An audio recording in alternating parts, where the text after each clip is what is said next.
Mtu wangu. Yeah. My morio. Was good. I was just chillaxing. Relax tu hivi ara zangu pale Instagram. Me just doing my shit. It's normal. Yeah. Me relax too. Somebody sends me this interview. And Tony amefanya. Mdo anatumia sema manze bro, umecheki Tony anagonga Ezekiel. Like, Tony tena ameanza tena. Like kwani zao? So mimi nikasema acha nisikie hii interview bro. Bro nikacheki hii interview. It's on YouTube. It's titled How to Spot Fake Men of God Dealing with the Religion Brainwash. Okay. And Buying Anointing Oil with Pastor T. So kama uko unajua yenyewe Tony's T. Ndio nilikuwa nitakueleza Tony nani unajua. Nilikuwa like ama akimaliza story nitajua Tony. Bro acha nikwambie mimi Tony nimemjua for quite some time now. Okay. Nimejua Tony for quite some time. A lot of people don't know Mr. T. Hata jina yake ukweli ni Anthony Kahuri Mwangi. Kamwas. Katuni. Tunaitwa Mwas. So T came from Tony. Okay. Mr. T. Mr. Tony. So nimejua T for quite some time. The crazy thing is mimi nimekuwa industry ya gospel bro. Okay. Not just born in a family of a pastor and a reverend and all that shit. Me gospel industry nimekuwa for some time and I was introduced to the gospel industry na DJ Mo. Okay. So penye DJ Mo alikuwa naenda mimi nilikuwa naenda. Kwa naenda pia. Places zingine maybe hakuwa mimi nilikuwa naenda na watu kina Sadika kina so this industry naijua vizuri sana. Kina Ken Gomeri tumeenda nao a lot of high schools akina Bish Welly Odendo. So people I know, my nigga. Okay. So people I know. I've grown up with them niggas, brother. Okay. Unanipata? Kabisa. Bro, I know watu nimegrow nao na watu najua. There's a lot of secrets in the gospel industry. Okay. That I have never even thought about talking and saying. And no one has ever known. It has never been said. Nakupata. And I think I would be doing the generation that's coming a disservice, honestly speaking. Injustice, I would be doing them a great injustice if they didn't know the truth. The truth. About the gospel industry. I get you. Unanipata? Yeah. And it's good for me to share my truth about the gospel industry. Because it's your truth. From my side. Yeah. From how I experienced it. Yeah. From what I saw, raw and unfiltered. So when I saw this video of an interview that Mr. T did with Lean. Okay. First of all, the whole interview I was feeling a bit kaudo weird. Kaudo not fine. Because Lean was doing the whole interview in kind of moan. Mr. T, I'm like, what the fuck, man? What the fuck? I said I'm just keeping it. Sesh, I'm just keeping it real. Okay. It's my truth. Yeah. Yeah, I'm dying with my truth. Yeah. It's what I experienced when I watched the fucking interview, man. Yeah. You get me? Yeah. So somebody sends me this interview. Me, I'm watching this shit. I'm like, yo, bruh, see, this is the same shit we was talking about the other day. Tukisema manze, vile pastor, prophet, whatever, Ezekiel amejaza kasarani, bro. Them motherfuckers wataanza kuzusha. Kuna watu wataanza kuzusha. Kuna watu wataanza kumchimba manze. Of course. People were not happy. Tony hakufurahia mtu wangu. Mwasa hakufurahia. Wewe unajua kujaza kasarani ni nini wewe mtu wangu? I know. Wewe unajua Ezekiel alikuwa anauza maji na handkerchief. Pale kasarani mtu wangu. My nigga, it's all about business. Let me tell you something, bro. It's all business. It's all business, bro. And I watched the interview and Yelina amefanya na Mr. T, bro. Okay. Mr. T paka ana break down manze. How the business is, how the whole Fugazi is run, man. How nigga. it's done. I mean, I'm like, looking at this nigga. I'm like, bro, unajua mtu unajua vizuri sana. Yeah. Unajua Mr. T has grown his name, has become one of the biggest pastors in this country. And with no doubt. People do not know who Mr. T is. Yeah. Wewe unajua Mr. T alisomea geology wewe. Akona degree ya geology. Si theology ni geology. Huyu jamaa anatembea na hiyo theology yenye kwa hapo mwisho. Kujifanya anajua hiyo mambo ya theology. Nigga no. Ay nigga no. Bwana nigga no bwana. No bwana, ukweli usemwe bwana. Tuache uongo bwana. Let the truth be told, my nigga. Okay. And I'm gonna die with my truth. Because the shit I know. It's your truth. It's my fucking truth. I experienced this shit in the industry. Okay. And you ask me. Let me ask you something. Something that I'm going to answer. What killed the Kenyan gospel industry? Nini liwa? Where is Willie Paul? Where is Bahati? When was the last time you had a huge gospel song hit in this country? When? Who killed the industry? What happened to Groove Awards? Oh yeah, by the Groove. Yes. Ile event ya awards ya nini ya gospel. Oh my nigga. I want you to put a pin on the fact that when KEV MULEI started Groove Award in 2004, Mr. T was just 19 years. That's how well I know this nigga. Okay. Bro, maisha finje Mr. T nakata. Maisha finje. Same old nigga. Mr. T alikuwa msanii, bro. Alikuwa msanii. Oh yeah, maisha finje yes. Mr. T nakata. Yes. I get it now. Oh, it makes sense. Yes. And then he started the finje culture. Okay. Mr. T single. Shikilia hapo. Acha kwanza nikuchezee video. So that's how well I know Mr. T. So when somebody sent me this, I'm like, this mother chot. Bro. I'm looking at Mr. T in this interview. I'm like, bro, why are you throwing stones and you live in a glass house? As in, I'm looking at this nigga, he's attacking while defending, while extremely attacking. I'm like, bro, let me just play you what I mean. So Ezekiel had a Kasarani, whatever crusade the other day. Karibu niseme rally. Rally. By the way, ilikuwa kaa rally haki ya Mungu. Ilikuwa kubwa kaa rally, bro. What they compare? So Ezekiel had a Kasarani rally. And bro, let me tell you, honestly speaking, see, now speaking as a pastor's kid who knows the church politics and business, I told you the last time that people are not happy with what happened. Bro, yeah, Venye alijaza. Do you know what Ezekiel did? This a nigga we didn't even know. A nigga who didn't advertise. A nigga for no ads. nigga don't pay no ads, man, nigga. And the wife of the deputy president actually comes, my nigga. For no influencer. My nigga. May I tell you? So people are not happy. And one of the people who was not happy was Mwas. Mwas alijam. Akaenda pale kwa Lina akamwaga roho. Akaongea takataka yote. This nigga even insulted a war, bana. Okay. There's a part in the interview anaanza kusema ati no, prophets are wolf in sheep. Sijui clothing. They are the worst people. These people. Hata kuna wale prophets. You can be following a prophet for like sijui 10 years. I'm like, bro, do you know war has been in the game like KEV MULEI since 2004. Alianza yes. 2004. When the war started preaching, nani intangaje Mwas hata kale kakofia kake yako akakuwa kamelast kametoka kwa mwili more than 10 years. Unanipata? He was just fresh from Heudness or Heudness or shit like that. You get me? I get you. From Heud. Let's call Heudness. Yeah? Unanipata? Kabisa? Yeah. Alikuwa hats free. Hats free. Yeah, alikuwa hats free for less than 10 years. This a boy, a young boy to a war. Insulting. A war, bro. I'm like, bro, imefika point hata mimi when mtu alinitumia nikasema acha nikuchezea. Unajua time yote haja kuchezea hii clip, bro. Okay. Let me play to you, interview this part. Usikie vile anatukana Ezekiel. Unajua Ezekiel has been pushing this water of his.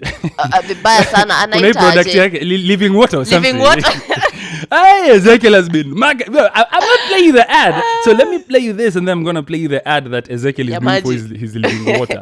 No. Let's do the inverse. Yes, let's play kwanza Ezekiel. Acha tucheze Ezekiel kwanza. Tucheze living water ya Ezekiel. Usikie vile huyu jamaa anachapa ile marketing. Maniga, skia. No. When you teach Mr. T, let me play you this. Let me play you Ezekiel. Kwa hapo huyu kijana. Skia hii advert mtu wangu. Sikia.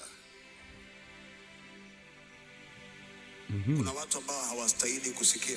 Msisikie. Ikiwa uko na ile living water, ninakupa ruhusa.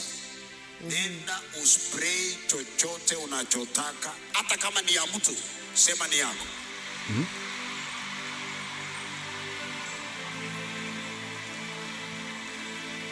Amen. Sikia. Nenda na hiyo living water kwa kitu chochote. Narudia, hata shamba nzuri na ni ya mtu. Unanisikia wewe? Unasikia?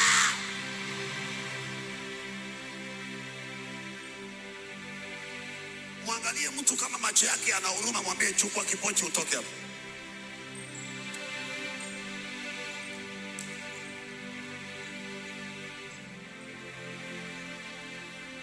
Nisikie, kuna mtu anataka kitu. Ni mke wa mtu na mume wa mtu peke yake. Ndio usifanye hivyo.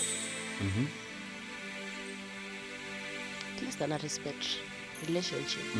Sikia ujinga. Hata kama ni msichana na wewe ni mvulana na unataka kumuoa na hataki.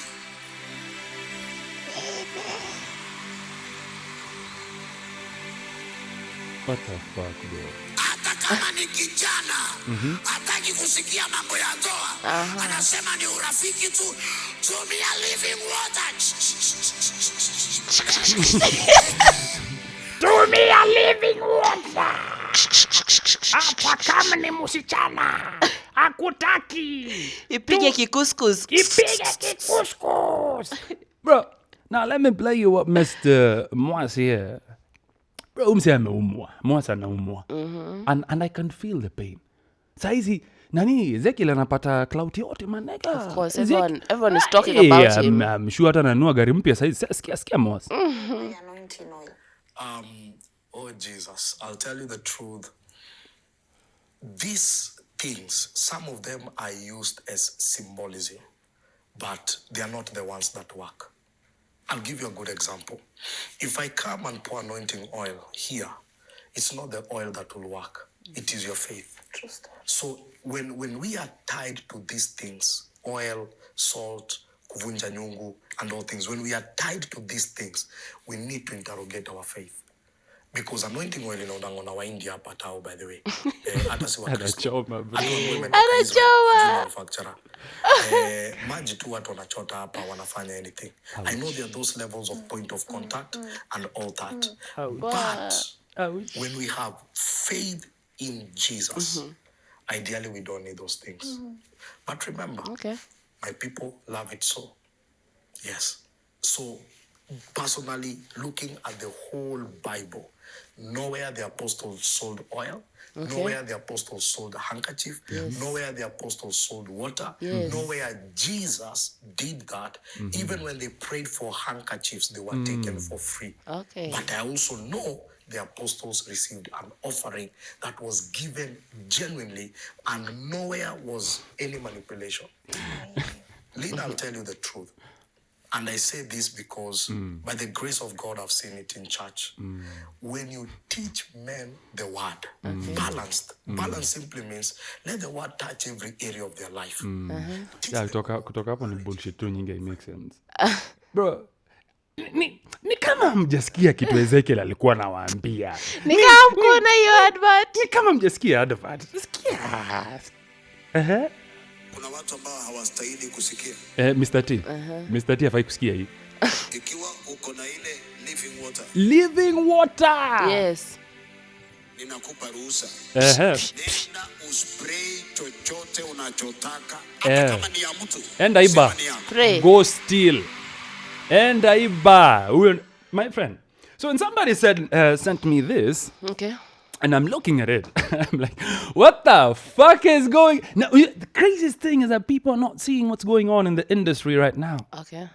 The preachers are fighting. And why are they fighting is the question. They're fighting because it's high season to reap. Yeah. My nigga, I told you right now, crusades are hotter than hustler meetings. True. Hustler fund imetokea. Are you seeing the government? Are you even seeing people promote at Kujeni youth man.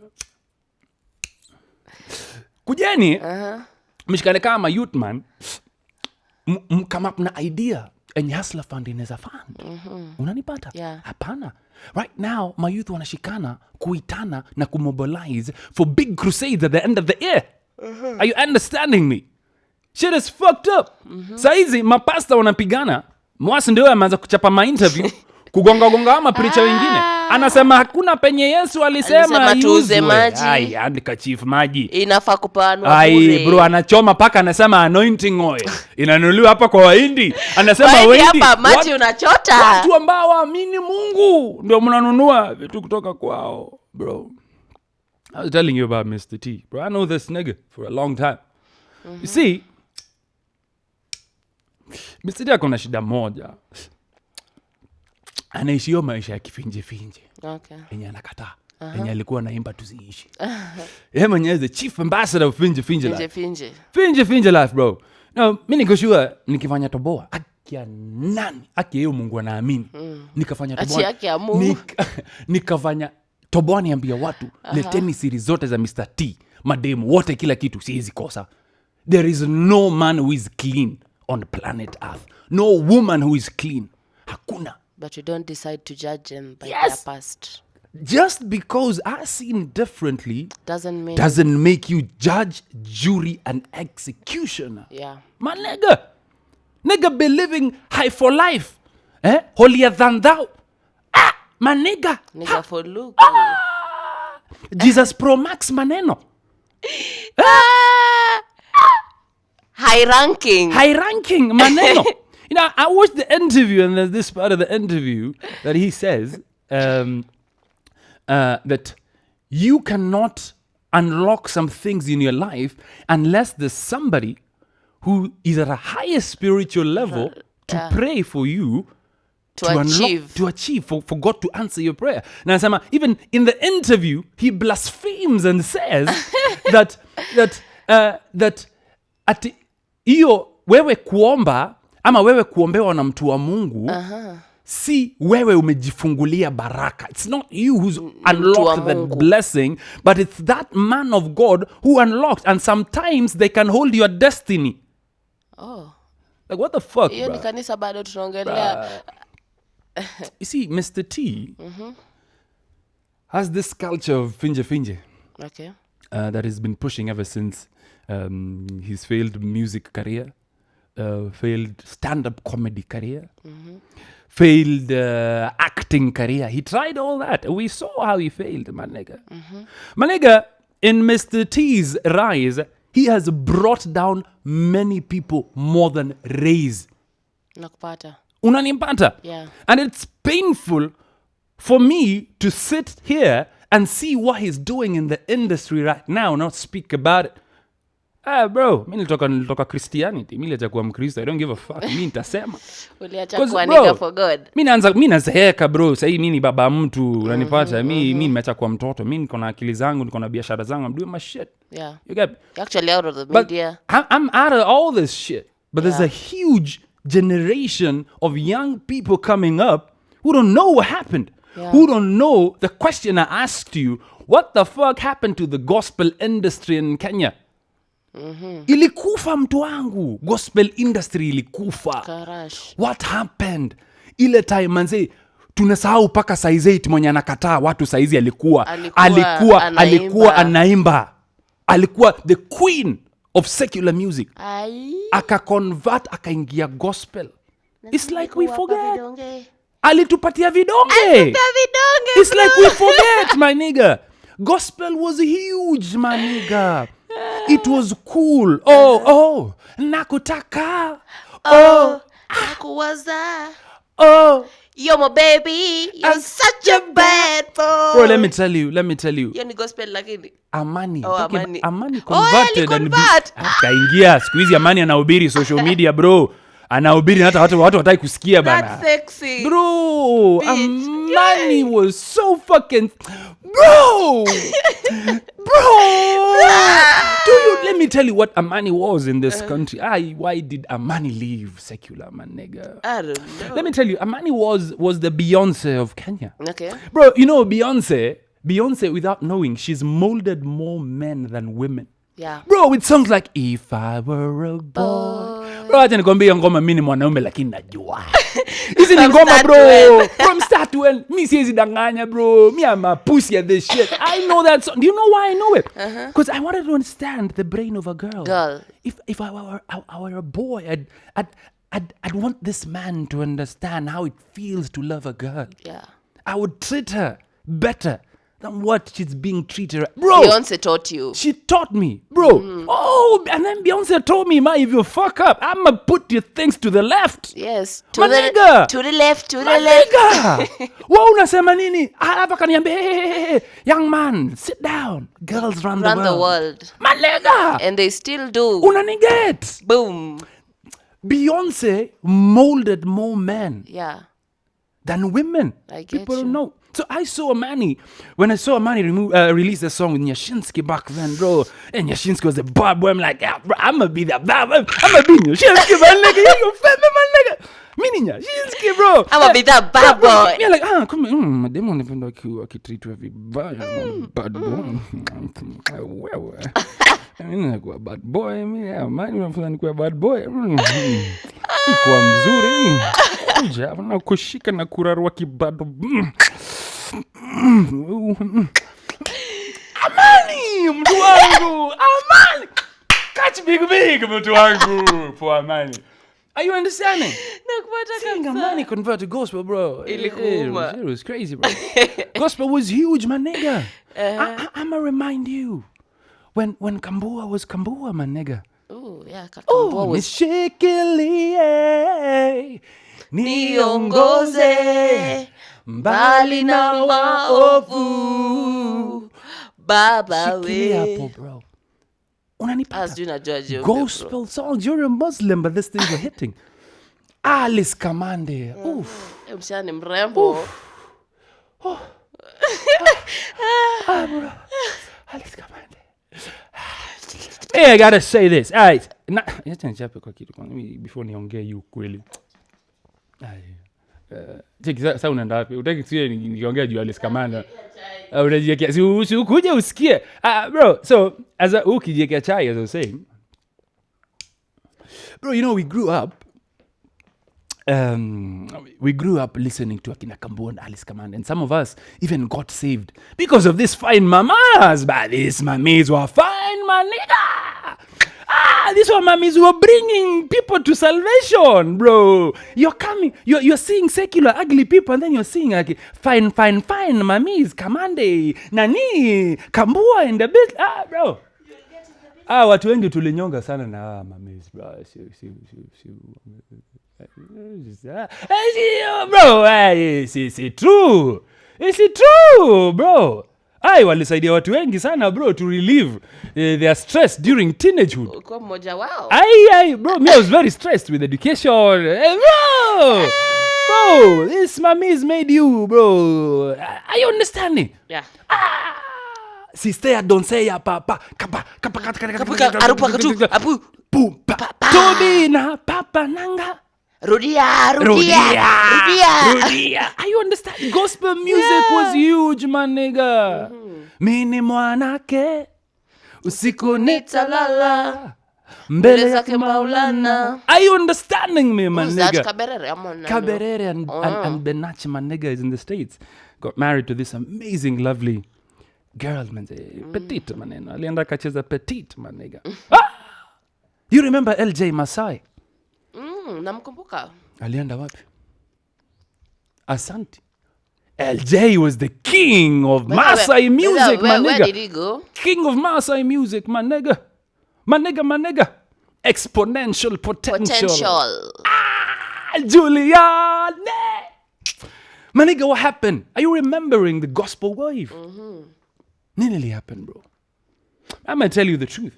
This is my truth. Something that I saw. Nikona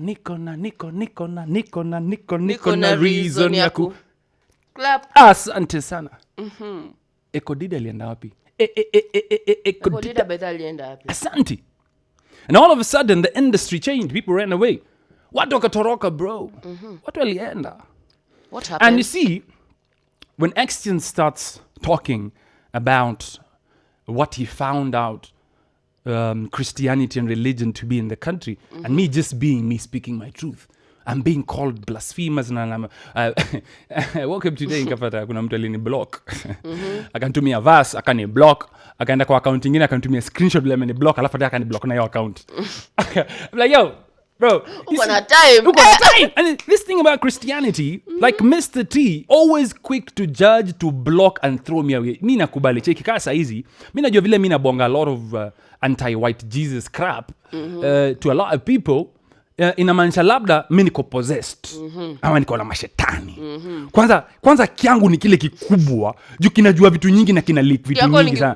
Kiangu ni kile kishetani kinafaa award washikana na Ezekiel. Na nusilatasha washikana na ngaya akiwachezea gitaa na kanyari hapo. Kanyari na moas juu yake. Unanipata? Waende Katoloni Mountains huko Ukambani.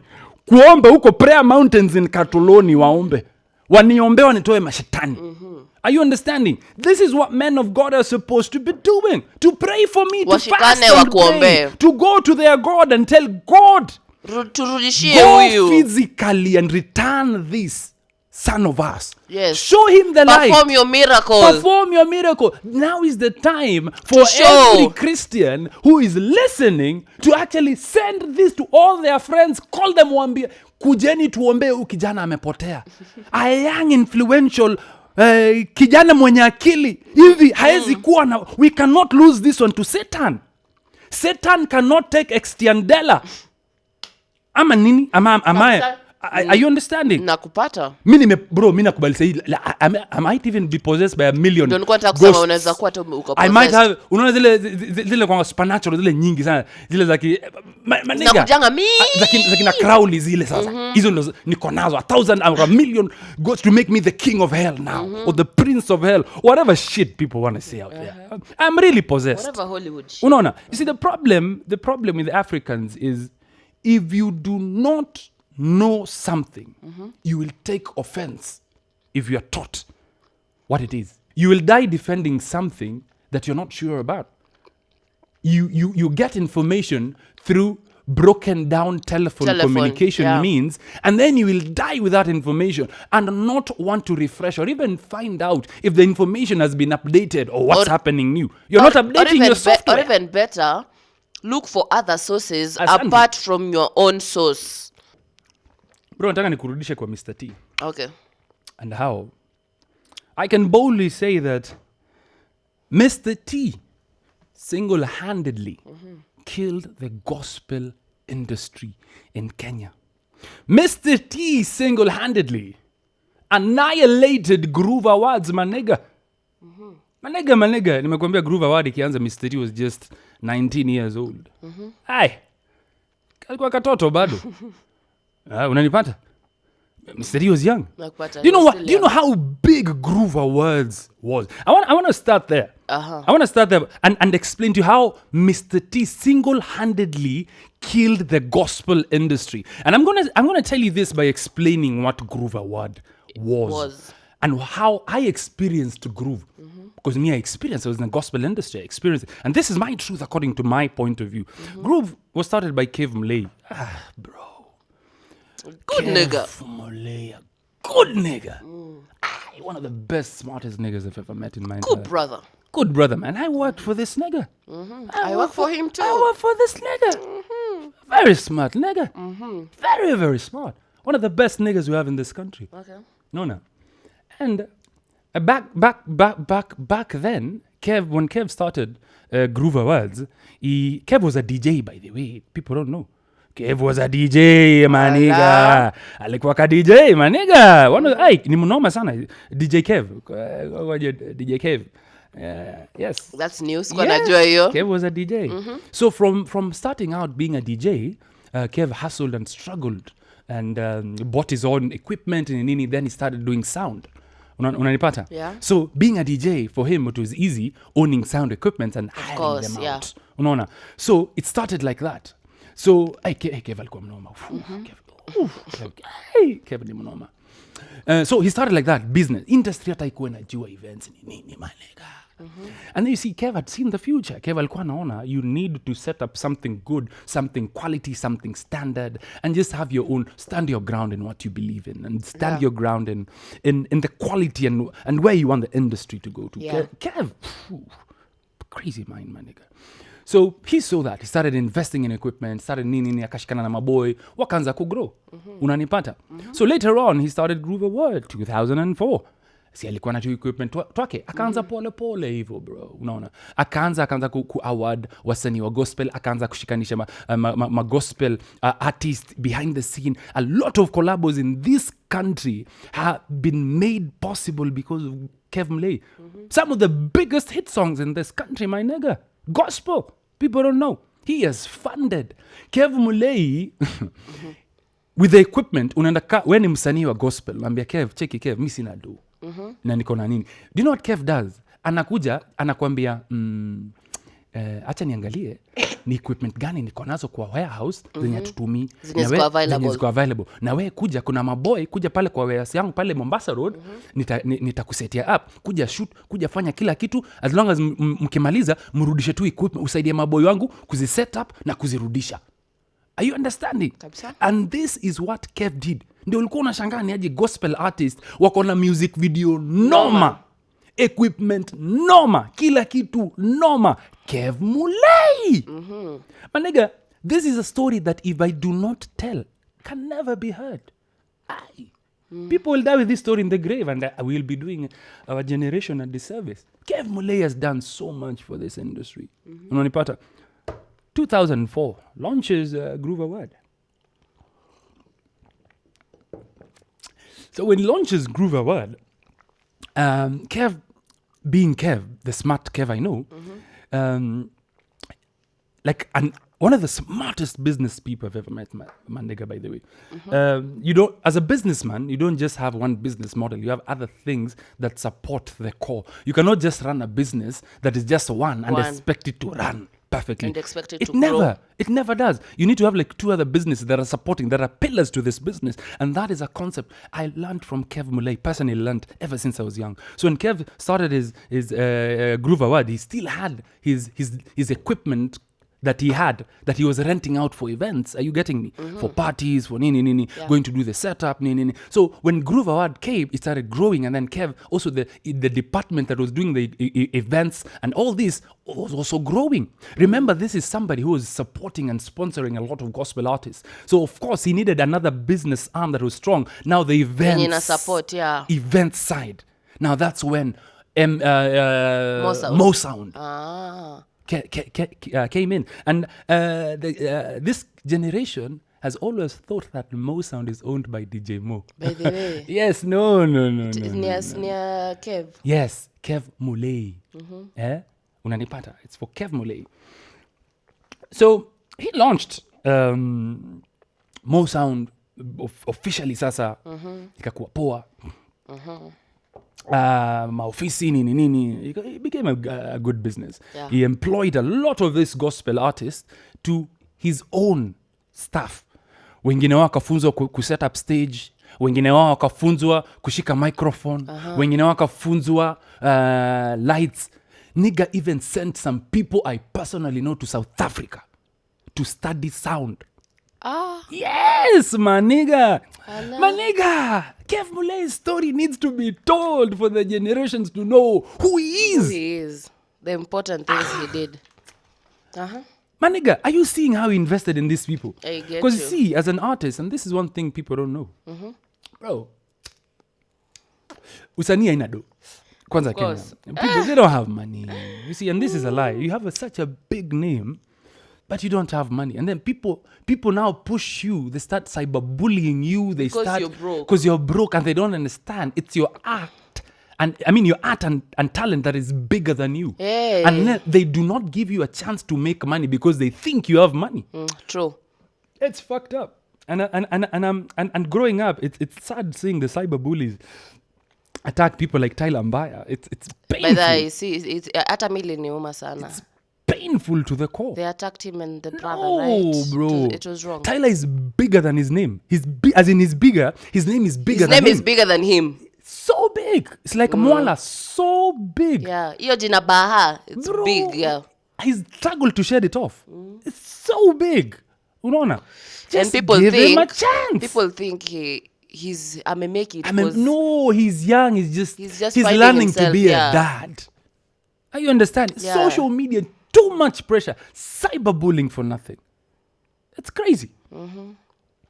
So, KEV MULEI ameshikilia maboy wengi. Even right now as we speak, there are a lot of gospel people who are still working for him.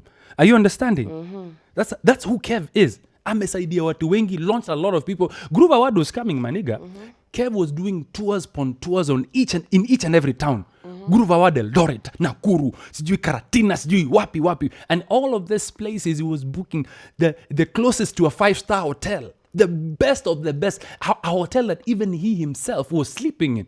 Are you seeing the respect he was giving this artist? And as a matter of fact, most of these artists, it is because of Groove Awards that their name That you even know them. Me I used to watch. Imagine I used to wait for it was once a year. I used to wait for the Groove Awards letter at the end of the year. Ndio nijue tu the new artist. That is where I knew Artist of the year upcoming. Asante. Asante. And all these people, where are they right now? I don't know. I'm going to tell you the truth. KEV MULEI was holding all these people. Unanipata? KEV MULEI is so huge to the point that when Chris Brown came to Kenya. Yeah. These people are so huge. Their technical rider is crazy. What they demand is crazy, bro. The speaker, there's a certain speaker that Chris Brown uses, he cannot go under. Si hizi JBL, si matakataka mnatumia hapa. No.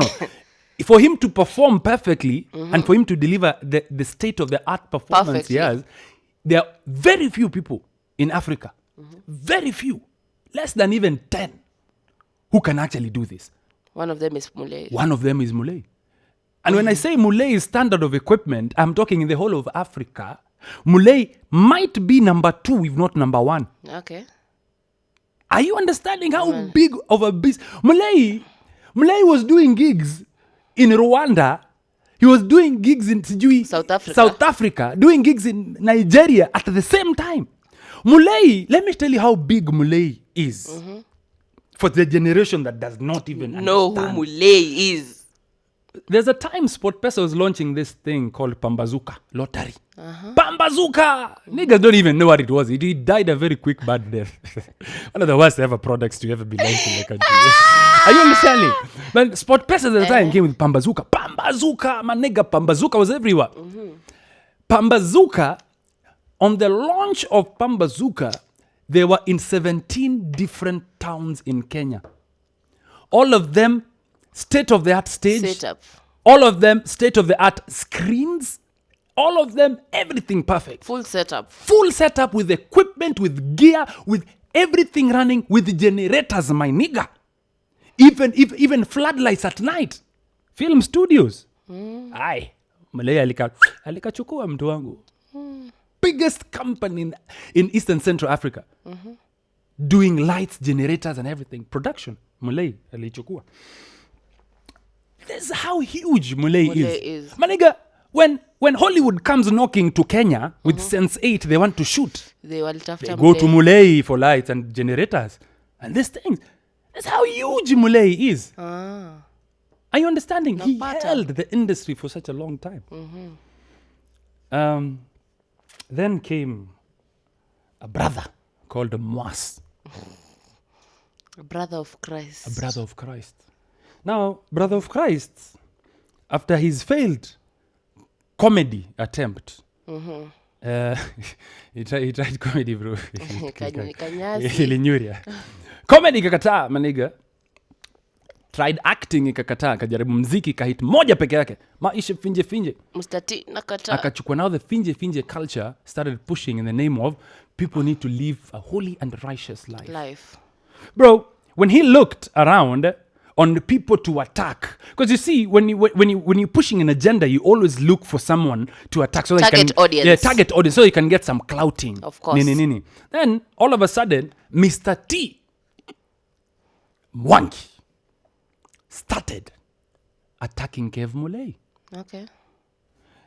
Mr. T was like asking questions. Say, Cheki, Groove Award cannot be run by someone who also does events for alcohol brands, for secular people. Oh yeah, more sound sasa. Yes. How are you doing secular business and you're still doing both? Both, yeah. Oh, bro. Aye. Oh, shit hit the fan. When KEV MULEI opened Energy Radio, maniga, gloves were out. Kanyasi. Gloves were out. Mwasi removed his glove. Akachoka. Akaingia bare knuckle sasa. Akaanza kugonga MULEI. Why? Why? Oh, my nigga. At the same person who is doing Groove Awards is also doing secular music on Energy Radio. How? Advertising alcohol, advertising scene, doing events that are just sinful in nature. How? And you're the same people coming here to support Groove Award. Oh, my nigga, he judged. Ilimuuma. MULEI's success cut Mwasi in half. It shattered him. Oh, my nigga. And everybody in the industry knows I'm saying the truth, my nigga. This is my truth. That is your truth. I saw it. My nigga, let me tell you, see, industry rarely meets. Wasanii wakutanangi. Of course. Hawapendi kutoka. Hawapendi kutoka. Una kazi, una When was the last time we ulitoka? Unaget? Muna protecting pia ka brand, unakaa kwa hau, unaget? So when the industry meets, believe you me, you will know. Utatumiwa kamesi, wase wana meet church fulani. So there's this time, bro. I went to Nairobi. Hii yenye ko opposite City Mortuary inaitwanga. Nairobi Chapel, I mean Nairobi whatever, I don't remember. There's a church opposite City Mortuary. Church fulani hapo hivyo. Maselebo wanapenda kuenda sana. It's a famous church along hiyo Ngong Road hapo hivyo, hiyo barabara hiyo. Unanipata? Tukaenda hapo hivyo.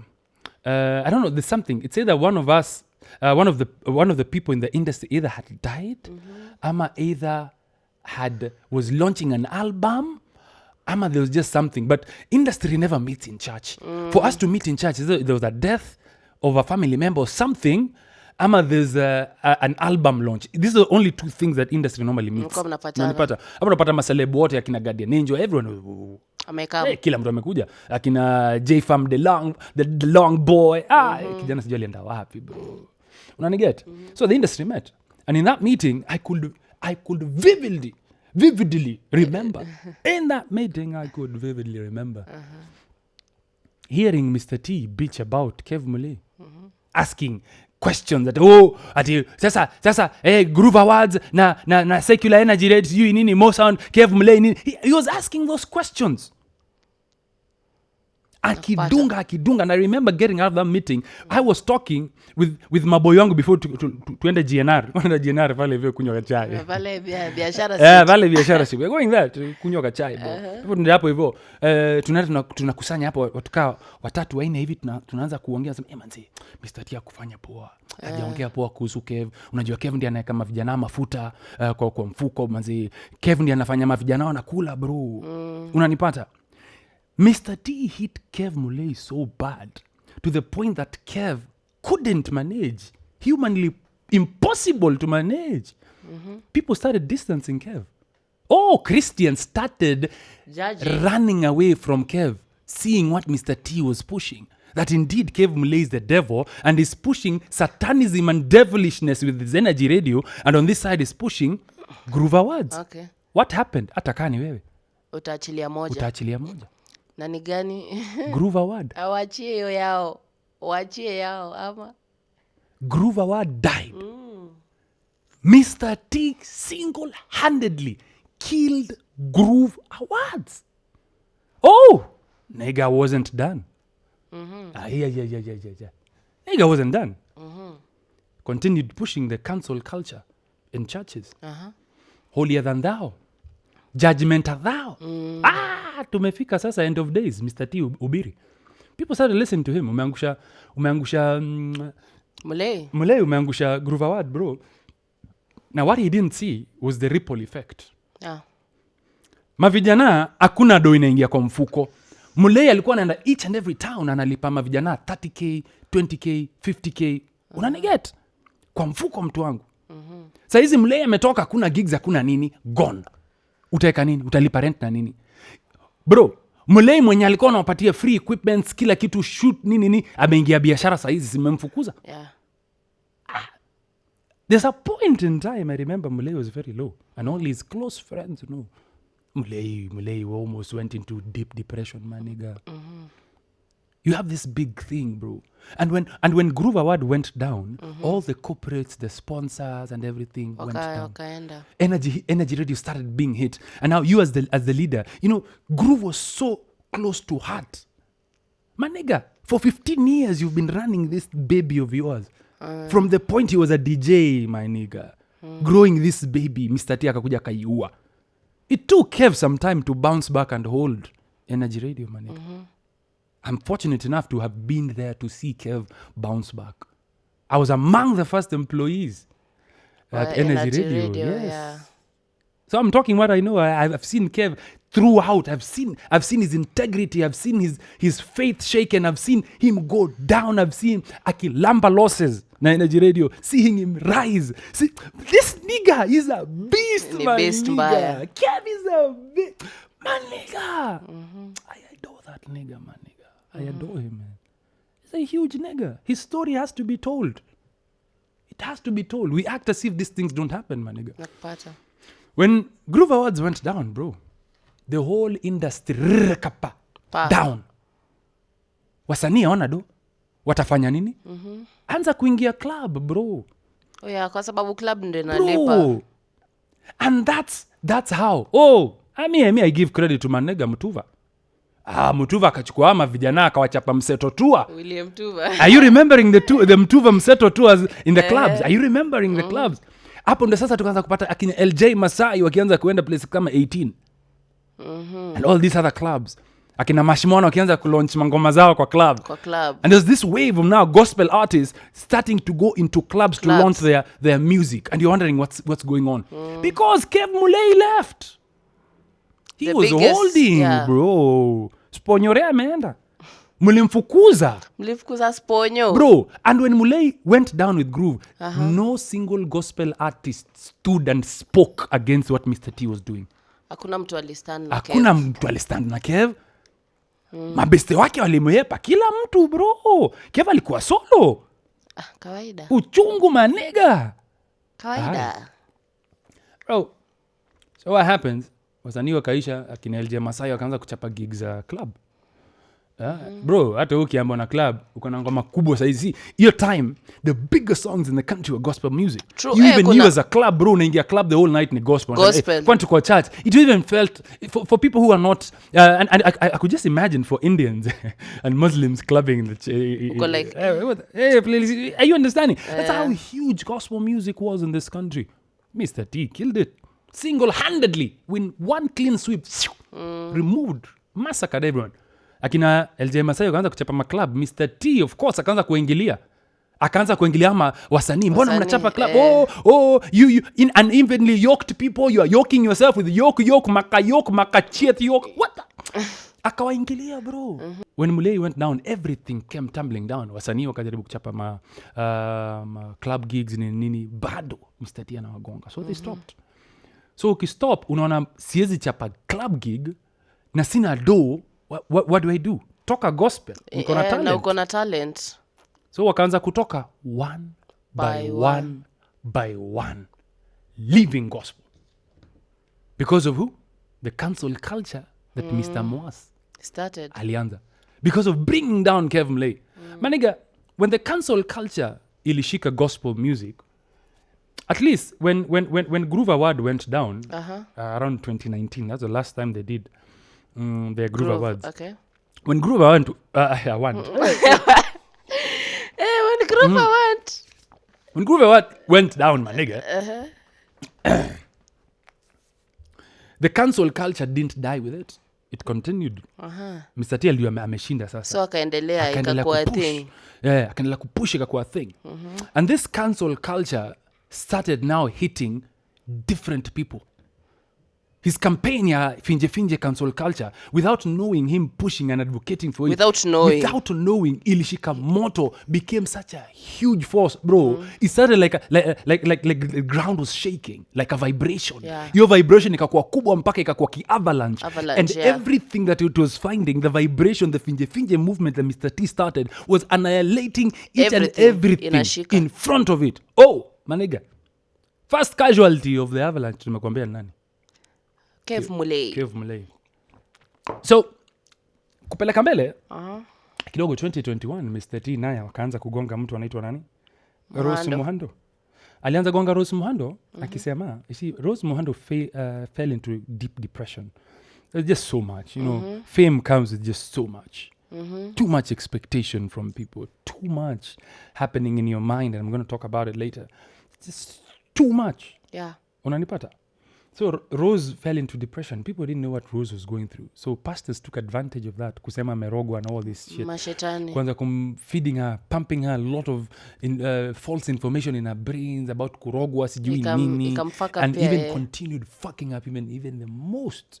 Because Africans do not understand how the brain works. And if you don't know how the brain works, you tend to have your own misconceptions and misconstruction of reality and what is and what is not. And you just end up just losing yourself in all this. Nimekupoteza. Tuko pamoja. Asante. So, Mr. T started attacking Rose Muhando, saying, Rose naye alikuwa merogwa na alianza kuchizi because alienda ka sign up na Sony Music. Unanipata?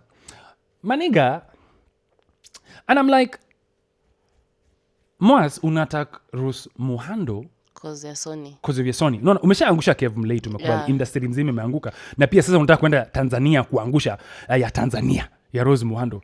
She is going through some mental health issues. Yeah. You know, and you taking advantage, clout chasing, saying that Rose Muhando niyo deal alisign na Sony. Na Sony ndo inamfuck. Now the paradoxical thing is that we accept that Sony Music manages a lot of secular music, akina Michael Jackson, akina Ali Kiba, Snoop Dogg is managed by Sony Music. And all these other big people, at 50 Cent, my nigga. Yeah. Some big names. At Tiwa Savage. Yeah. God damn it. Yeah, huge niggas across the world being managed by Sony Music. Rose Muhando, mama ni mnoma, bro. Yes. So Sony does your international music distribution. Okay. Mr. T ajui hivyo. Naona kwa hapa wanaanza kuit. You see, the same year that Mr. T is hating, Kirk Franklin is signing a deal with Sony. A multi-million-dollar deal to launch this amazing Christian podcast called Good Words. Unanipata? Good Words of the Lord. Distributed by Sony. Na uko hapo nagonga Rose Muhando. Yeah. You see, it is so crazy that, Sony are actually responsible for sending out one of the biggest Christian songs that hit and grabbed the attention of many in this country. Quickly fading. And gone tomorrow. Asante. Don't feed the ocean. A vapor in the wind. Still you. Bro, you see this song? It's weird how I know that. Yes. You see this song was actually distributed and it's being managed by Sony. Wow. The artists, they're called Casting Crowns. It's a very old song. Yeah, true. Unanipata? Yeah, actually, I think I know it from high school. And Mr. T ako hapa anatoka na Rose Muhando akisema mashetani zimetoka pale Sony. Sasa mimi nashangaa hii song yenye kila mtu anaijua spread distributed globally by Sony. Nimesaidia paka wewe mimi na wewe tunajua. Are you understanding? Yeah. Let me bring you back to the cancel culture. I asked you, watu kama DJ Sadiq waliendanga wapi? Manega, watu kama DNG waliendanga wapi? Unajua DNG alikuwa gospel. Acha kwa serious. Kweli kuwa Mungu ananipenda. Amenisamea yote niliyotenda, huwezi sema kuwa huwezi kuokoka. Kama niliweza wewe utaweza. That is DNG, my nigga. DNG left gospel because of Mr. T. Mr. T went and did an interview akisema akijudge Mr. ati DNG vile alipatikana alionekana place fulani akikunywa. You see, you as a man of God, instead of calling DNG umwambie unafanya makosa. DNG growing up was an icon, my nigga. MC, dancer, light skin nigga. My nigga. DNG, my nigga. Are you understanding? Zing, zing, zing, zing, zing, zing. Me I do for the king. What end up, bro? Walikuwa naitwa aje? Walikuwa naitwa nani?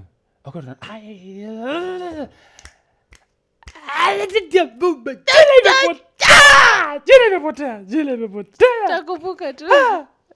Manega. Giuliani. Giuliani alikuanga gospel. Cancel culture. They started judging Giuliani dreadlocks. They started judging Giuliani's lifestyle. By how he looks. By his friends. Are you understanding? I get you. Giuliani jamaa wa Dandora bana, mtu wa maboys. So nimeokoka niachane na maboys. Siwezi achana na maboy. Wao watafanya shit yao lakini bado ni maboys. Mimi naamini God wangu. They started judging Giuliani, nigga. Giuliani's songs. Siku hizi na dara page za Bible. Kama nimekosa. Giuliani alifanya tukadarama Bible, bro. Bro, wewe uko robo na dara tu bro. Bible tu. Bro. Are you understanding? Ayemba. Ayaga la member. Kuba alemba. Bro. I am walking on the Sijui anaimbaje. Nakumbuka bro. Alemba bro. I am walking on the ilikuwa mtoyo ngoma na nani ilikuwa Alemba and ujamaa nini anaitwa nani? Anaitwa nani ukijana wa Uganda? Anaitwa Exodus. Nimekumbuka. Ndio hii ngoma bro, ndio hiyo. Sikia. Hapa sasa tuko pale airport. Make we tell you people. Alemba. Yaga la member.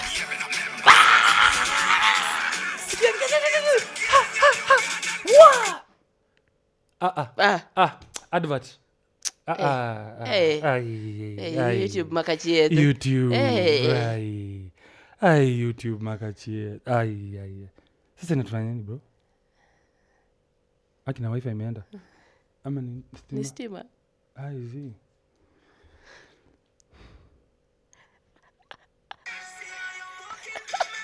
Like seriously. Say cover. Wait. Hey. Pull up. Bro, this was gospel music, my nigga. It was gospel music, my nigga. Yeah. They're the niggas who made us who we are, man. They made us data the pages of the Bibles, my nigga. Bro, cancel culture. Started by Mr. T, finished all these people, bro. What can I see? But now, the nail on the coffin is what you ask. The nail of the coffin was, and this pained me, I gotta say, was seeing what the industry did to their godfather. Bro, mi acha nikwambie Godfather nani? Relax, I'm gonna tell you who the Godfather is. Godfather wa gospel industry ni mtu amekuwa hapo for such a long time. Are you understanding? Na huyu ni mtu amegrow a lot of these artists. Willie Paul, Bahati, Guardian Angel. I have seen him grow from being a street boy to being who he is. I have seen Guardian grow. Mr. Seed, all these people, I have seen them grow through the Godfather. Bro, Godfather ni mtu alikuwa na house. Wasanii bro. Okay. Wasanii wananga do. Of course. Unaget Godfather akichapa gig akienda nao. Sometimes hata kufika kwa nyumba kwao ni faa. Wanalala kwa Godfather bro. Mimi mwenyewe nimelala kwa Godfather mara ngapi? Mara mingi. Tunachapa gig, unachapa shule, unapata kwenda home ni noma. Hauna fare. Hauna fare, hauna nini, lala kwa Godfather. Lala hapo, kesho ingia job. Unanipata? Yeah. Godfather amesaidia watu wengi sana. From physically putting money into their pockets, to funding their careers, Yeah. to pushing their music, making them hit stars, my nigga. But the Godfather was just nicked. Was nicked kidogo tu. Everybody bolted. Everybody ran away from the Godfather. My nigga, cancel culture iliingia wakasema, bro, mimi, I cannot stand with my bro. And this thing about Christianity, my nigga. You see, every man has failures. You get? Yeah, no man is perfect. Nobody's perfect, bro. Yeah. Kila mtu akona siri na kila mtu akona past ingine mbaya sana. Vibaya. Bro, and there's nobody who has a smartphone ajaijipiga picha vizuri, kuangalia kwa na kufurahia sehemu nyeti na kufurahia mwili chako ambacho niko na corners ambacho ni smart. Yes. Hakuna mtu hajafanya hivyo. Yes. Oh, if you have something known as a smartphone with a camera, yes, you've done it. And you've thought about sending or being sent for. Or even you sent. Unanipata? Yeah. Bro. And it was painful to see when the Godfather was nicked. Kila mtu alitoroka. Yeah. It pains to see the same kids that he grew. The same people were not even touching not even bothered to stand with him. I was sending him messages through this time. Bro, itakuwa sawa, usijali. Utakuwa sawa. Because nakwambia, truth be told, he's a true brother. When I got into the industry, I got to the industry through him. Jeff Koinange knew me because of the Godfather. Ujaniambia tu Godfather. Unanipata? Alinimold. And I credit my part of my success to him. He held me. He believed in me when most people... Yeah, bro. Every event I was going to, nilikuwa nachukua picha, nilikuwa mtu wa social media, and then I grew the ranks. I even became part of the team. Part of the kakao team that makes kind of decisions. Na kijana alikuwa na akili kidogo. Boardroom discussions nilikuwa. Unanipata? Ma missions nini, ma concert nini, tulikuwa napanga. I was even MC. I MC'd very many gigs. Pulled crowds, more than 8,000 people at KICC. For one of the events that I MC'd for him. Huge. Bro, the Godfather held the gospel industry with one hand. There's a time, someone told to me about this DJ in Mombasa who had impregnated a girl, gospel DJ, who had impregnated a girl. And I posted it. Maniga, bro, hata kumaliza 30 seconds. Godfather had already called me aniambie, cheki bro, unaweza ingia kwa hii group, tuko na ma DJ hapa hivi, nataka tubonge hii story, tuihandle. Tujue nini shida. Immediately, bro, aliona hivi, Godfather. As the person who was doing Toboa, I can say it was not the Godfather. It was nothing nowhere close or related to him. But immediately he saw it. He knew he had to. He knew he had to correct the industry and protect the gospel industry from going astray. Are you understanding me? Yeah. So the Godfather got me in the WhatsApp group. We talked and we sorted it out. I had posted that one story. I had not accompanied the images and the whole expose that was coming along with it. I just teased it. Okay. Unanipata? Godfather talked to me. I didn't even post, and we handle that. So at the end of the day, it's the help that is needed. It's not the exposure. Not the exposure. Are you understanding? Yeah. It's not destroying someone's name or career. Because all of us fuck up at a point in life. If inaweza rekebishwa by not posting. If you can. And this is, I handle a lot of these things on Toboa. A lot of things. If you see me not posting, because there's so much I'm handling that I can't post everything. Yeah. The ones that I post are the ones that I can post. You can. Yeah. A lot of shit I don't post. So Godfather handled it properly, and it's something I've never said, I've never even told you, I've never shared. But to me, that act in itself of caring about the industry at that level humbled me. And whenever I used to get something that was questionable about artists, I used to go Godfather, sort it out. Na nawalainisha. So when the Godfather akagongwa, akaangushwa chini, I was expecting to see gospel artists rise to the occasion. Each and every person he made, I was expecting to see them rise and say, no, he's a brother. In worship team, we used to, when someone used to fuck up, ka umekula mtu flock, umepita na pia your fellow worship teammate, alafu mkapatana. Well, most of these churches, what they normally do, they call you, they pray for you, wanaku sanctify, na unarudi kwa Mungu. Unanipata. A good example is this bishop called David Moreithi. His church is called House of Grace, I think. Bishop alienda akahubiri tu vizuri about marriage and how people should be faithful in their marriages. Maniga, bishop alikuwa na kula ile mbaya, anakula kondoo zake, anakula kondoo ile mbaya maniga, to the point that he impregnated one kondoo. Allah. The story only got to be known when it made news that the bishop does not want to pay child support that the woman was demanding of, I think, 100,000. The bishop only wants to pay 10,000. Says the woman is over-exaggerating. Do you know how much these people make? Collect. In their churches daily. Si nani alituambia hapo tujuzi. Maniga.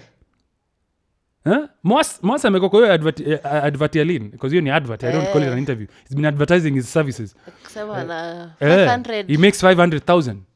Mwasa makes 500,000. Na yeye anasema kwa hiyo interview he gets into work. Yake ni job. Kuna tunamwambia ni job. It's a work. It's a very brutally, emotionally and religiously paining interview to watch. It is an insult if you look at it impartially. It's a very big insult to look at it. Tulikuwa wapi? Ulikuwa unaniambia kuhusu Godfather. When the Godfather went down to Ma, it pained me. And seeing him trend on social media, being maligned and everything, you know, bro, it's paining. It hurts to the core. And when the Godfather left his position, when he was brought down, it was too much. When he finally left his position, bro, up to now, no one has ever filled that gap. The shoes are too heavy to fill. They got a replacement, couldn't do nothing. Up to now, that was the nail on the coffin of what killed gospel music. Okay. Let me tell you, the Godfather ni mnoma. And I don't even know why he's still in gospel. If he's still there, because nilimshamtema nje. I wish angeingia atoke aingia secular. Let me tell you how good of an artist he is. Because he's his art as well. Funny thing, he's not a DJ. He's an artist because he's his art. The way he DJs, the way he does his stuff. I think now ushapata idea ni nani. Najua. Asante, tuendelee. He is an art. He is so big. I think in Kenya, who's the biggest DJ currently? Who do you think is the biggest DJ? I don't know. Joe Mfalme. Sindio, number one. Straight up. Tuseme tule mwenye ukifikiria inakuja tu kwa akili. Joe Mfalme. Bro, Mfalme, Joe is my friend. Boy wangu mbaya sana. Mbaya, hata anajua ni boy wangu mbaya sana. And anajua yeye ni mnoma. Na mimi najua yeye ni mnoma. And I respect him. If I have any gig, Joe is one of the top 3 DJs I'd call for any gig. Definitely. Yeah. Naona. Boy mpoa. Prices zake poa. Very professional. Hakunywi kwa kazi. Kijana amepanga kazi yake. Very professional guy in his work. Yeah. But do you know who's more professional? Who can give Joe a run for his money? I think Joe is the king, but the problem is hajakuwa akikompetiwa sana. Ever since Joe won the Mfalme tap, people don't even know where the Mfalme name came from. You see, there was this huge DJ awards ceremony. There was an East African thing. Okay. Where ulikuwa tafuta mfalme wa East Africa wa ma-DJ ni nani? In short. Unaona? That is the Mfalme competition. No. I don't know if it was sponsored by Pilsner Mfalme or something like that. That's where the name came from. I'm not sure. Okay. But I know the event was called Mfalme, King of Competition for DJs. And that's where they're getting their names from. You see, so when Joe won, it was huge, East Africa maneno. So it was called DJ Joe. He just called DJ Joe. So when he won, he took that tag of DJ Joe Mfalme. And the tag has stuck up to today because I think the event died. It just swiveled and went na ikaisha hivyo. Na ikakufa, unaona. So DJ Joe ndiye akabaki na the last Mfalme tag akikimbia nayo. But you know who also won that Mfalme tag? Godfather. Godfather alikuwa meilamba. Godfather ni mnoma maniga. Kaka wembe manze wembe. Godfather anakufanya zile vitu. How do I explain this? Godfather anaza DJ atan angalile side ingine aendele ku DJ na mikono hivi a DJ sijui anajitan kama octopus akitan hivi a DJ paka na uso na kichwa na mago kila maniga. This it's hard to describe how good of an artist he is. He is not DJing, he's art. Anapanga busy yake vile anapanga muziki yake anapanga the problem is aliishia gospel kills you. Uliza Masterpiece Kapiti boy. I talked to Masterpiece. Gambia Masterpiece bro unajimaliza na gospel. Masterpiece came to me, wanted me to manage him. This is my truth by the way. Never shared. He came, wanted me to manage, be his manager nini. Gambia Masterpiece, you have talent. Masterpiece uko na sura. Kijana umebarikiwa, kuna vitu zingine watu bro sura nayo bro inakwanga ngumu bana. So look at some of us bro, ngumu. Kijana ambarikiwa na sura anakaa ule hakimu wa power. Wewe hapo unakaa pukulu kidogo kama angalia anakaa Techno Miles nini unaona kijana pretty boy atakatai. Na pia mwili yake anazajifunza ku dance hivi akuwe flexible ki Chris Brown, anajua kuvaa unaona. Kama Masterpiece gospel unajimaliza, ingia secular Masterpiece utaterrorize mbaya, utalamba bro. Hapo tunaweza kumanage ufanye hata collab na watu wa international kijana. Ujifunze pia accent mzuri ya kizungu pia unaweza Masterpiece pia unajua matamchi pia inaletanga chida. But see, just keeping it real manze, tuko Sesh, keeping it real. Masterpiece akingia secular told ingia huko bro, unaona. But he didn't. Tulikuwa tunaongea jua nini bro, nimepotea kidogo. Ulikuwa unaambia Godfather. Godfather akaingia udj saizi. Mfalme ananyuri. Anaua. Godfather has the systems, has the structure. He has the DJ academies across the country. He has the students. He has everything to succeed in secular. Are you talking about DJ Mo? Bro, Godfather. Unanipata? Godfather akona everything to succeed. So, shida ni moja bro. Shida ni wife. Mahoya. Unanipata? No bro, this is my truth. I'm saying it. I did Club COVID alini block. Jia kufanya nini? Matako nyingi bro. I don't even think we see eye to eye. I don't even think hata anaweza taka kukuongelesha. Hata anataka kuniongelesha bro. Hata kukuona. Na mimi it's my truth. It's something you cannot deny me from saying. Yeah. It's not a lie. It's the truth. And it's crazy because Godfather, when I was going through the most and the worst of my worst of situation, Tuma, you were there with me. Yeah. Even when I was just about to do the most stupid thing in my life, the only person who was number one checking on me was Godfather. I was talking to him. Nakumbuka. Nakumbuka. Was it that day? Ile siku alikuwa na lose mtu. Yeah, the day they lost the baby. Yeah. He was still in hospital and still checking up on me. I remember. I'm hey bro, hey, I'm supposed to come to your house. But niko na wife hapa house. Niko na wife who see something. Wacha nikitoka house nimpeleke home alafu nakam. Yeah. That day. I remember. He was actually checking up on me. Alisema akotaka kuja kwa hao kuniona. Then lost the baby. So yeah, he's someone who I keep close to heart. Pata. Him and Jeff. Oof.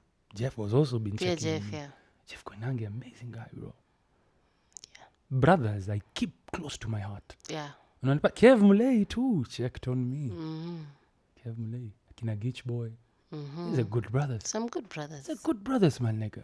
They're brothers you keep for life. Yeah. You see? So, me, I think if Godfather anaweza ingia tu secular, man, nigga. Anawabumburusha. But remember, manze, Mwas. Cancel culture yote. Ni Mwas ameanzisha, bro. Everything, hawa watu wote kuanguka.